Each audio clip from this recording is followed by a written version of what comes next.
নমস্কার বন্ধুরা, আজকে তোমাদের সঙ্গে শেয়ার করবো কীভাবে চকলেট আইসক্রিম করা যায়। চকলেট আইসক্রিম করতে আমাদের লাগবে ছোট একটা গুঁড়ো দুধের প্যাকেট, আর তার সঙ্গে লাগবে হাফ লিটার দুধ। প্রথমে হাফ লিটার দুধটাকে আমরা ফোটাতে বসিয়ে দেবো, আর অন্যদিকে এই ছোট গুঁড়ো দুধটাকে হালকা গরম জলের মধ্যে গুলে নেবো। তারপর এই যে গুঁড়ো দুধের মিশ্রণটা সেটাকে আমরা হাফ লিটার দুধের মধ্যে দিয়ে দেবো। তাতে কী হবে, থিকনেসটা বাড়বে। আর মোটামুটি 10 মিনিট ধরে এটাকে ফোটাবো। 10 মিনিট বাদে যখন দুধের পরিমাণটা কমে আসবে, তার মধ্যে আমরা দেবো মোটামুটি এই 70-80 গ্রাম মতো চিনি, বা চায়ের কাপের বলতে পারো 2-3 ভাগ চিনি। চিনিটা দেওয়ার পরে যে মোটামুটি আরও 5 মিনিট ধরে আমাদের ফোটাতে হবে, যাতে চিনিটা ভালো করে গলে যায়।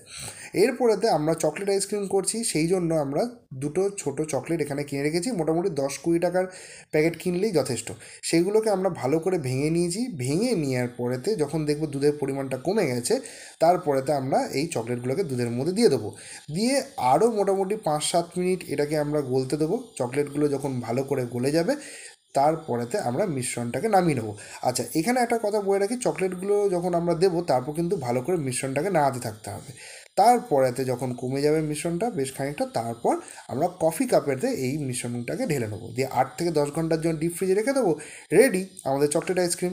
তোমরা বলো তোমাদের খেয়ে কেমন লাগলো, আর অবশ্যই চ্যানেলটাকে লাইক, শেয়ার, কমেন্ট কিন্তু করো, আর সাবস্ক্রাইব করতে কিন্তু ভুলো না।